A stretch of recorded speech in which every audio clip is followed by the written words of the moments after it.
우리 하나님 말씀 보도록 그렇게 하겠습니다. 하나님 말씀은 출애굽기 7장 19절부터 보겠습니다. 주님께서 다시 모세에게 이르셨다. 너는 아론에게 이르기를 지팡이를 잡고 이집트의 모든 물 곧 강과 운하와 늪과 그 밖에 물이 고인 모든 곳에 손을 내밀라고 하여라. 그러면 그 모든 물이 피가 될 것이며 이집트 땅 모든 곳에 피가 될 것이다. 나무 그릇이나 돌 그릇에까지도 피가 될 것이다. 모세와 아론은 주님께서 명하신 대로 하였다. 모세가 바로와 그의 신하들 앞에서 지팡이를 들어 강물을 치니 강의 모든 물이 피로 변하였다. 그러자 강에 있는 물고기가 죽고 강물에서 악취가 나서 이집트 사람들이 그 강물을 마실 수 없게 되었다. 이집트 땅의 모든 곳에 피가 되었다. 그런데 이집트의 마술사들도 자기들의 술법으로 그와 똑같이 하니 주님께서 말씀하신 대로 바로가 고집을 부리면서 그들의 말을 듣지 않았다.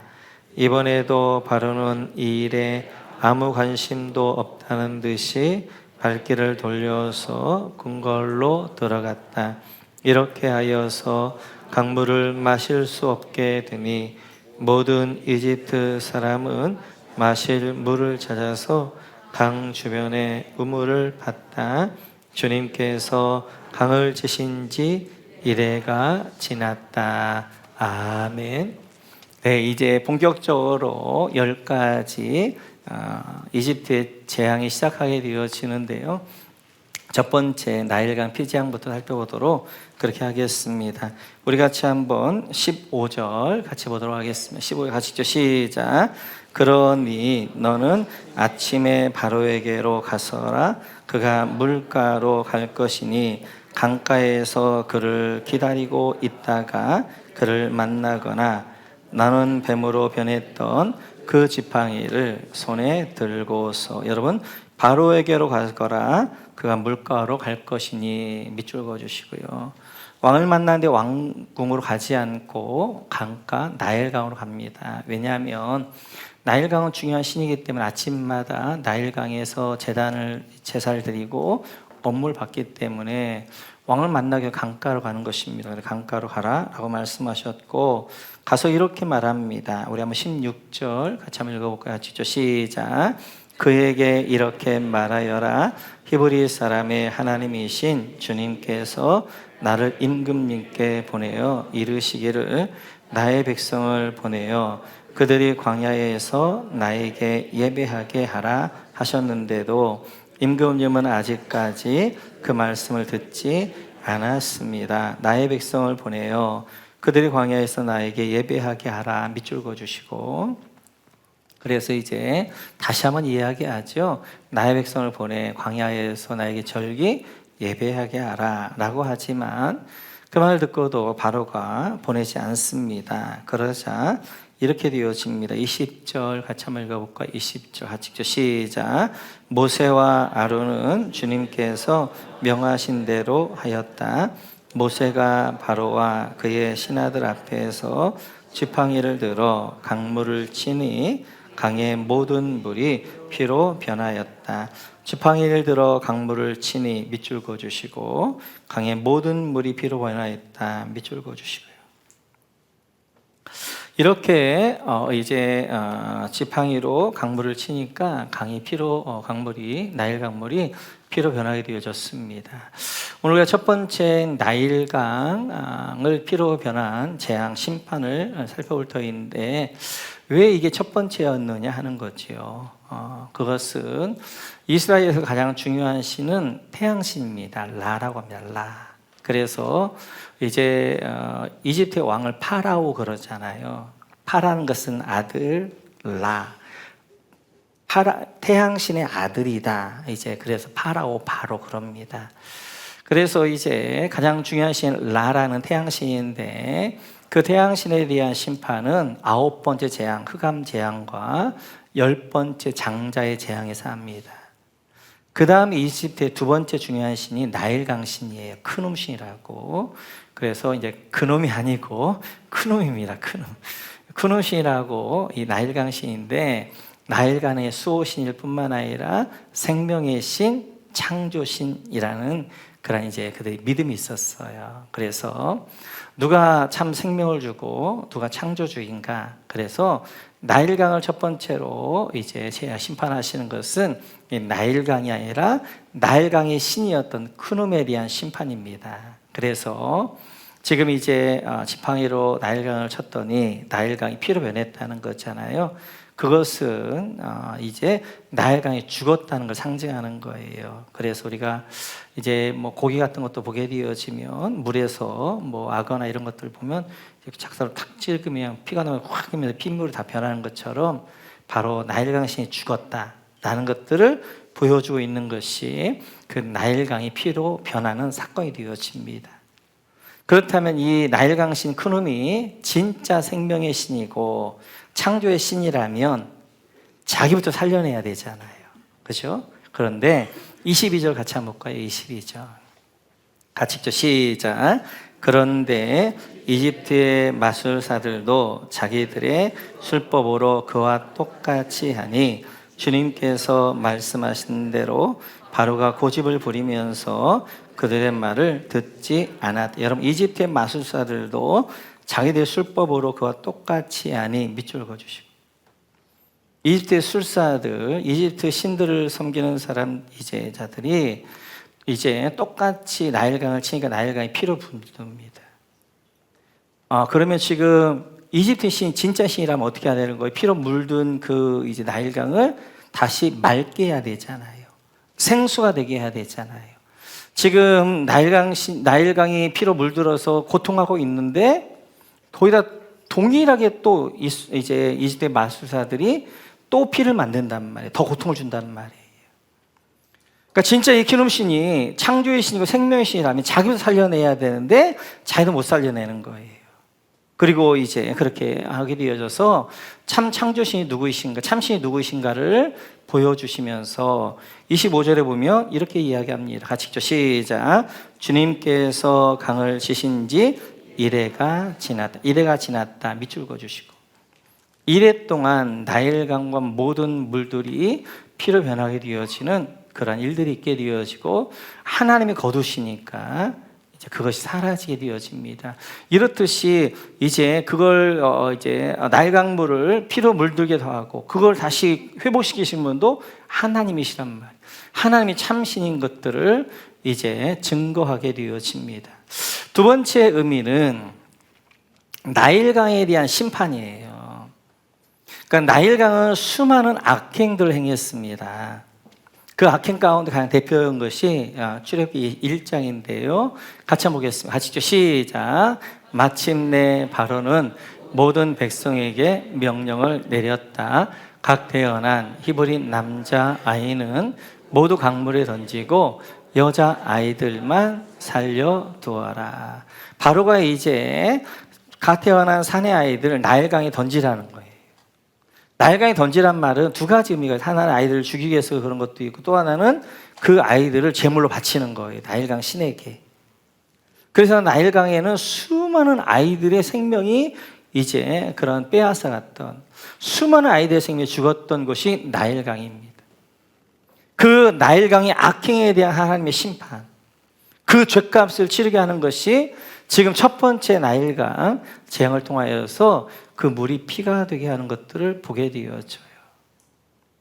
이렇듯이 하나님은 이제 그 나일강이 물론 자기가 주도한 건 아니었어요. 주도는 바로가 했지만 그 일에 동참했던 이 나일강조차도 심판하게 되어집니다. 그거가 대책점에 서 있던 사람들이 있는데요. 1장으로 한번 가볼까요? 다시. 네, 같이 시작. 그러나 산파들은 하나님을 두려워하였으므로 이집트 왕이 그들에게 명령한 대로 하지 않고 남자 아이들을 살려두었다. 이게 동일하게 산파들 어떻게 하는 거예요? 남자를 다 죽이라고 그랬는데 하나님을 두려워하고 생명을 두려워하기 때문에 이 사람 죽이는 건 하나님 앞에 할 일이 아니기 때문에 그들은 아이들을 살려내게 되어집니다. 이렇듯이 오늘 이제 산파들은 그 자기의 생명이 이제 경각에 달려 있음에도 불구하고 사람을 살릴 일들을 하게 되어져요. 그러자 하나님이 그 산파들을 이렇게 축복하십니다. 같이 읽어볼까요? 네, 같이 읽죠. 시작. 하나님은 산파들이 하나님을 두려워하는 것을 보시고 그들의 집안을 번성하게 하셨다. 이렇게 사람 살리를 했던 산파들 가정은 번성하게 하셨어요. 하나님의 일이십니다. 하나님의 원리입니다. 그래서 하나님이 싫어하시는 일, 그리고 이제 생명을 이제 그런 빼앗는 일들을 했던 나일강은 심판하시지만 하나님이 기뻐하시는 일을 생명 살리려 했던 산파 하나님이 축복해 주시는 거예요. 그래 전도자는 지혜를 이렇게 말합니다. 같이 한번 볼까요? 시작. 하나님은 모든 행위를 심판하신다. 선한 것이든 악한 것이든 모든 은밀한 일을 다 심판하신다. 전도서의 마지막 절이에요. 지혜란 뭐냐? 하나님이 심판하신다는 걸 기억하는 거. 그게 지혜라는 거예요. 근데 그분은 은밀한 것까지 다 심판하시는 거예요. 그래서 오늘 하나님 기뻐하시는 일을 하고 생명 살리를 했던 산파는 하나님이 축복하지만, 그러나 하나님이 싫어하는 일, 사람을 죽이는 일, 악행을 했던 나일강을 심판하는 것처럼 하나님은 우리의 선악간을 심판하신 분이란 말이에요. 은밀한 것까지 다 보시고 심판하신 분, 그분 앞에 살아가는 것, 그게 지혜다라고 말씀하시게 되어져요. 나일강 심판의 세 번째 의미는 이제 이집트의 자랑은 나일강이었습니다. 우리 같이 한번 나일강 동영상 볼까요? 나일강은 아프리카 대륙의 동북부를 흐르는 강으로서 4대 문명 중 하나인 나일 문명이라는 이름으로 인류사에 처음 등장한 강입니다. 그만큼 오래된 역사를 자랑하는 곳이기도 합니다. 흥미로운 사실은 나일강 하류 지역은 사막 기후에 속해 있어서 비가 1년 내내 거의 오지 않습니다. 때문에 지금 보시는 모습처럼 나일강 바로 옆에서만 풀들이 자라나고 사람들이 살아가고 있습니다. 그렇다면 어떻게 나일강은 세계 최대인 사하라 사막을 가로지르면서도 메마르지 않고 지금까지 물줄기를 수천 년간 이어올 수 있었을까요? 자, 이 문제를 이해하려면 우선 나일강이 어디서 오는지부터 살펴봐야 합니다. 결론부터 말씀드리면 아프리카 동부에 있는 빅토리아 호수로부터 나일강의 물은 시작됩니다. 그리고 이 빅토리아 호수 인근은요, 열대 우림 지역에 속하기 때문에 매일 많은 양의 비를 내리는 곳이기도 합니다. 한마디로 비록 나일강의 하류는 사막일지라도 나일강의 상류는 엄청난 양의 수온을 가지고 있는 것이죠. 그렇게 빅토리아 호수로부터 강물을 따라서 조금 더 하류로 내려가면 나일강의 주요한 원천인 백나일강과 청나일강이라고 불리는 두 개의 큰 강이 합쳐져서 흐른다는 것을 알 수 있습니다. 그리고 이 지역 역시 사바나 기후대에 속하기 때문에 우기 때는 엄청난 양의 강수량을 만들어내기까지 하는 것이죠. 추가적으로 사바나 기후의 특징 중 하나는 건기와 우기가 있어서 비가 아예 오지 않거나 정말 많이 오는 두 종류의 시기가 있다는 것인데요. 그래서 나일강 유역은 3월에서 6월에는 최저 수위를, 그리고 7월에서 10월에는 홍수가 나타납니다. 우리가 흔히 교과서에서 봤던 나일강의 주기적인 범람이 바로 이것 때문에 발생하는 것입니다. 그렇게 비도 오지 않는 나일강 하류에 주기적으로 홍수가 발생하게 되면 강 바닥의 퇴적물들이 육지로 쏟아져 들어오게 되고 토지를 비옥하게 합니다. 그렇게 나일강의 홍수가 끝나고 물이 빠진 땅에서 농작물을 키우게 되면요, 뜨거운 사막의 햇살과 촉촉하게 양분이 많은 토양 때문에 작물들이 더욱더 잘 자라게 됩니다. 지금도 이집트의 주요 수출품들이 쌀이라는 것을 보면 그곳의 상황이 어떠한지를 짐작할 수가 있습니다. 그렇다 보니 나일강의 범람은 고대인들에게는 생명과도 직결되는 문제였습니다. 때문에 이를 예측하기 위해서는 다양한 측량법들이 발달하기도 했습니다. 또 언제 홍수가 오는지를 알기 위해서는 별을 봐야 했고요. 이를 숫자화하다 보니까 인류 최초로 1년이라는 개념을 만들기도 했던 것입니다. 지금까지 나일강의 지리적인 특징과 나일 문명의 탄생에 대해서 알아봤습니다. 지리는 TV였습니다. 네, 이렇듯이 나일강은 세계에서 두 번째 긴 강입니다. 아마존강 다음으로 길고, 그리고 그 사막기후에서도 엄청난 중부의 빅토리아 호수에서부터 물이 이제 내려오고 사바나 기후 가운데 있기 때문에 그래서 그렇게 풍성한 전체가 다 사막이지만 그 나일강 주변에는 그렇게 이제 사람들 살게 되어지는 것입니다. 그래서 이집트 사람들에게는 나일강이 자랑이었어요.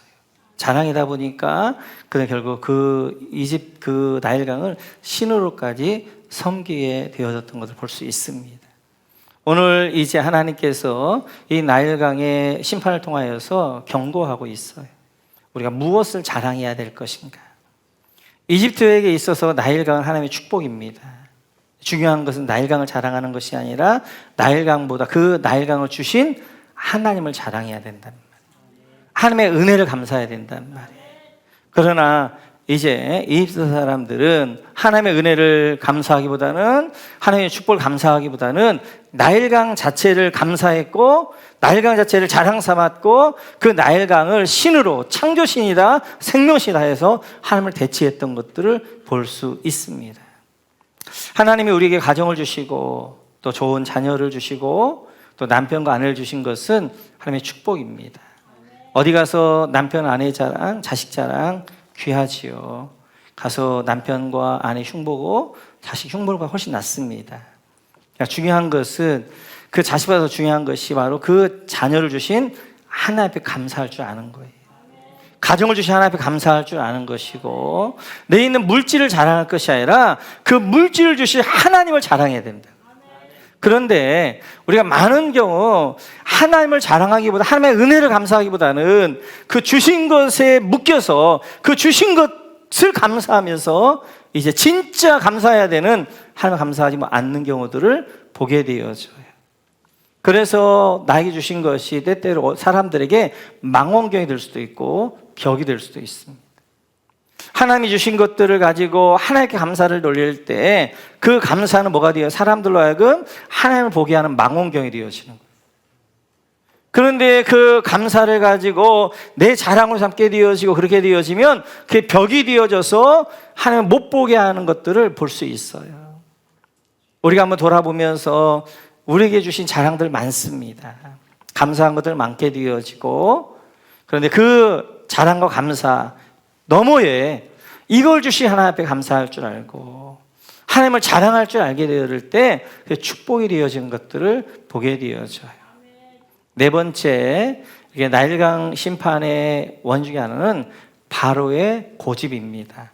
우리 같이 한번 15절 같이 한번 볼까요? 14절 같이 읽죠. 시작. 주님께서 모세에게 말씀하셨다. 바로는 고집이 세서 백성들을 내보내길 거절하였다. 고집이 세서 밑줄 그어주시고 22절로 한번 가볼까요? 22절 같이 읽죠. 그런데 이집트의 마술사들도 자기들의 술법으로 그와 똑같이 하니 주님께서 말씀하신 대로 바로가 고집을 부리면서 그들의 말을 듣지 않았다. 고집을 부리면서 밑줄 그어주시고 여기 14절에 고집이란 말이 우리 개역개정에는 완악함이라고 그랬거든요. 원어를 보면 카바드입니다. 카바드. 이 카바드의 원형은 무겁다는 거예요. 무겁다. 이 카바드를 어디에서는 완악함, 강팍함, 고집이라고 번역하고 어디에서는 카보트에서 영광이라고 번역을 해요. 그러면 똑같은 무겁다는 카바드라는 단어인데 이 단어 자체가 어떤 때는 완악함이 되어지고 강팍함이 어떤 때는 영광이 되어지는 거예요. 그것은 이런 거예요. 제가 저번에 말씀드렸던 것처럼 하나님과 지금 우리의 삶을 지금 이렇게 재어보는 거예요. 하나님의 저울에. 그런데 하나님의 카바트 더 무겁고 더 중히 여기면 이게 하나님께 영광 돌리는 거예요. 그런데 우리 가운데 내 삶이 내 자녀가 물질이 더 무겁게 카마드하게 중히 여기고 무겁게 여길 때 이런 사람을 완악하다고 하는 강팍하다고 하는 거예요. 강팍한 마음 다른 마음이 아니에요. 우리의 저울에 우리의 삶들 한번 달아봐서 이 저울에 뭐가 무겁냐는 거예요. 그래서 하나님이 무거울 때 하나님을 더 중히 여길 때 이게 하나님께 영광 돌리는 삶이 되어지고 그러나 내가 가지고 있는 취미, 내가 가지고 있는 돈, 내가 나의 자녀, 나의 가정을 더 내가 중히 여길 때 이런 마음을 카바트, 강팍하다, 완악하다 그런 것입니다. 그래서 이제 다니엘서를 보게 되면 벨사사를 달아보셨어요. 같이 한번 볼까요? 같이 읽죠. 시작. 기록된 글자는 바로 메네메네 데겔 우바바신입니다. 그 글자를 해석하면 이러합니다. 메네는 하나님이 이미 임금님의 나라의 시대를 계산하여서 그것이 끝나게 하셨다는 것이고, 데겔은 임금님이 저울에 달리셨는데 무게가 부족함이 드러났다는 것이고, 벨사살이 이제 이렇게 잔치를 하고 있는데 갑자기 벽에 손가락이 나타나가지고 글자를 쓰는 거예요. 아무도 그걸 해석해내지 못했는데 다니엘이 해석해내. 메네 메네 데겔 우바르신. 메네라는 것은 하나님이 끝냈다는 말이에요. 그걸 두 번 한다는 것은 하나님의 완전한 작정이에요. 끝났다 끝났다. 데겔이라는 것은 하나님의 저울에 달았는데 모자랐다는 거예요. 하나님의 저울에 모자랐을 때 그때 심판이 있게 되어지는 것이고, 그래서 이제 바벨론이 멸망하는 것이고 벨사살이 폐위되어지는 것입니다. 그렇습니다. 지금 나일강의 피해 재앙뿐만 아니라 10가지 재앙이 왜 그렇느냐? 바로 이 완악함 때문에, 카바드, 강팍함 때문에 그래요. 하나님을 더 중히 여기는데, 하나님의 말씀을 더 중히 여겨야 되는데 자기들의 술사들, 마술사들의 말을 더 중히 여겼단 말이에요. 끝까지 그가 고집을 부리자 어떻게 하는 거예요? 10가지 재앙으로 이제 그 이집트가 초토화되어지는 거예요. 그래서 역사적으로 보게 되어지며 이 왕 이후에 아멘호텝 2세 이후에 이집트가 급격하게 무너지는 것입니다. 그래서 우리의 삶에 많은 것들 여러분들이 저울에 달아보셔야 돼요. 이번 한 주간 여러분의 삶을 한번 내가 좋아하는 것과 하나님 한번 달아보세요. 뭐가 더 카바탄가, 더 무거운가?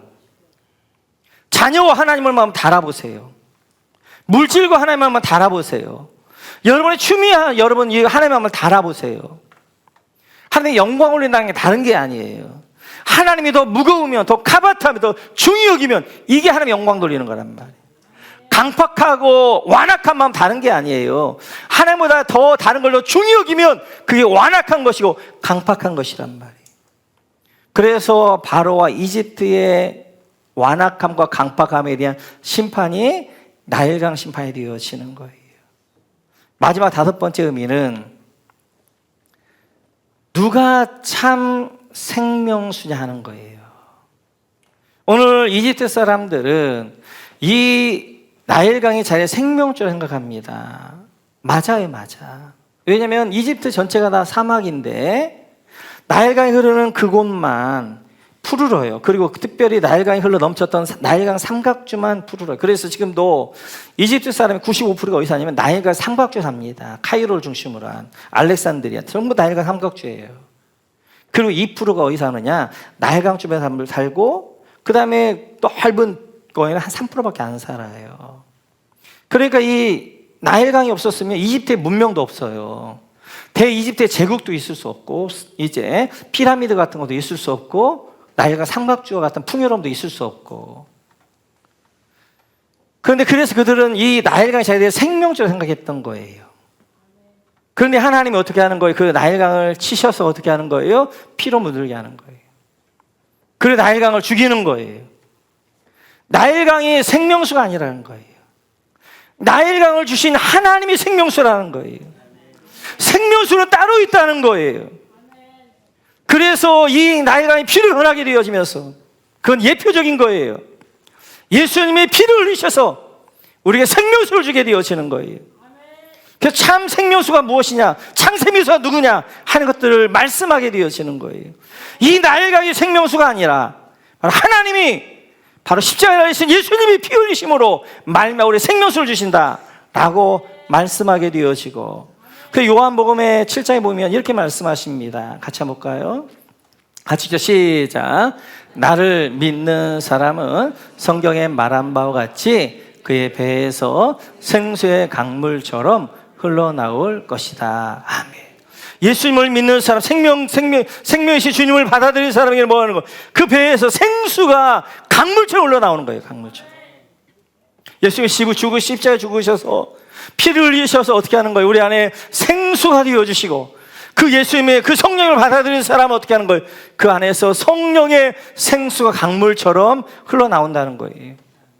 근데 사람들의 악 두 가지를 예레미야는 이렇게 이야기합니다. 같이 한번 볼까요? 같이 읽죠. 시작. 참으로 나의 백성이 두 가지 악을 저질렀다. 하나는 생수의 근원인 나를 버린 것이고, 또 하나는 전혀 물이 고이지 않는 물이 새는 웅덩이를 파서 그것을 샘으로 삼은 것이다. 사람들의 무지함, 사람들의 이제 악 두 가지, 첫째는 생수의 근원 대신 하나님을 버린 거예요. 사람은 누구나 범죄한 이후에 목말라요. 그 목마름들을 참된 생수가 되시는 주님 앞에 그 생수를 먹어야 되는데, 그 생수의 주님은 버리고 나일강이 생명수인 것처럼, 돈이 생명수인 것처럼, 세상 권력이 생명수인 것처럼, 세상 쾌락이 생명수인 것처럼 그걸 쫓아간다는 말이에요. 그게 첫 번째 악이라는 거예요. 두 번째 악은, 그래서 생수 대신 주님을 버리니까 스스로 우물을 파야 되는 거예요. 웅덩이를 파야 되는 거예요. 근데 그 웅덩이는 물이 나지 않는 웅덩이란 말이에요. 생수가 나오지 않는 웅덩이란 말이에요. 고여있는 웅덩이란 말이에요. 그리고 터진 웅덩이란 말이에요. 그 사람들이 돈에 생수를 팝니다. 그 돈을 통하여 내 목마름을 해결하려고. 자기 취미의 생수를 팝니다. 그걸 통하여 자기 목마름을 해결하려고. 권력에 이 우물을 팝니다. 권력을 내가 가지면 내 목마름 해결될 줄 알고 권력에 생수를 파는 거예요. 우물을 파는 거예요. 그러나 그것들은 참된 만족을 줄 수가 없어요. 마치 그것들은 바닷물과 같아요. 소금물과 같아요. 그래, 콜라 같아요. 그 당시는 나에게 시원한 걸 주는 것 같지만 또 다른 더 큰 목마름을 만나게 하고, 더 큰 목마름 가운데 더 큰 물질을 추가, 더 큰 물질을 추가하면서 계속 그쪽으로 빠져들게 하는 거란 말이에요. 참된 생명수는 우리 주인 줄로 믿습니다. 주님 우리 안에서 생명수가 되어진 거예요. 우리의 생수가 강을 터져 주시는 거예요. 오늘은 맥주감사주일입니다. 우리는 미국 교회 영향이 있기 때문에 추수감사주일은 굉장히 중요하게 여기는데, 맥주감사주일은 우리가 덜 중요하게 여겨요. 근데 저는 우리 절기를 구약의 절기의 완성이라고 봐야 됩니다. 그래서 우리 예수님의 십자가의 죽으심과 부활은 구약의 봄절기인 유월절과 무교절과 초실절의 완성이에요. 이제 맥주감사주일은 오순절의 완성입니다. 그리고 추수감사주일은 이제 이 추수감사주일은 바로 추상절, 초막절의 완성이 되어지는 것이고, 그러면 이 오순절에, 칠칠절에, 맥주절에 구약에서 어떤 일이 있었는가? 우리 같이 한번 출애굽기 19장을 한번 가보죠. 같이 읽죠. 시작. 이스라엘 자손이 이집트 땅에서 나온 뒤 셋째 달 초하룻 날, 바로 그날 그들은 시내 광야에 이르렀다. 아멘. 자, 이집트에서 지금 6월절 때 나왔단 말이에요. 6월절 뭐예요? 1월 14일. 그리고 지금 시내에 도착했는데 언제가 되면 3월 1일이 되어진 거예요. 3월 1일이. 그래서 이제 거의 50일이 다 되어집니다. 그래서 시내산에 준비하고 있다가 시내산에서 오순절 때 뭘 받냐면 하나님 앞에 율법을 받아요. 구약에서 오순절 때 말씀을 받는 날이 이제 오순절이에요. 신약에서는 오순절 날 어떤 일이 있었는가? 사도행전 2장으로 한번 봐보실까요? 사도행전 2장. 같이 읽죠. 시작. 오순절이 되어서 그들은 모두 한 곳에 모여 있었다. 그때 갑자기 하늘에서 세찬 바람이 부는 듯한 소리가 나더니 그들이 앉아있는 온 집안을 가득 채웠다. 아멘. 우리 예수님께서 이제 6월절에 십자가에 죽으셨잖아요. 그리고 3일 만에 부활하시고 40일 동안 이 땅에 계셨다가, 그리고 그들이 예루살렘 이제 마가다 앞에 기도하기 시작합니다. 그리고 7일 만에 어떻게 하는 오순절에 성령이 그곳에 임하게 되어지는 거예요. 그러니까 신약은 오순절에, 맥주절에 뭐가 있냐면 성령이 임하게 되어지는 거예요. 이렇듯이 오순절은 성령을 구하는 날이고, 그리고 하나님의 말씀이 임하는 날이란 말이에요. 구약에서 하나님의 말씀이 맺고, 그리고 그 신약의 그 말씀이신 예수님이, 이제 그 말씀이신 성령님이 직접 오셔가지고, 그리고 그 교회를 탄생한 날이 오순절이란 말이에요. 오순절 맥주절은 그래서 우리가 말씀을 구하는 절기인 줄 믿습니다. 성령을 구하는 절기를 믿습니다. 이 오순절, 이 맥주절에 우리 안에 생수의 강이 터졌어. 그래서 우리 안에서 이제 그 생명 되신 주님이, 그래서 영원히 목마르지 아니하는 영원한 생수의 강이 우리 가운데 터져 그런 충만함이 함께 하시는 이런 한 주간 되어주시기를 주님의 이름으로 축원합니다.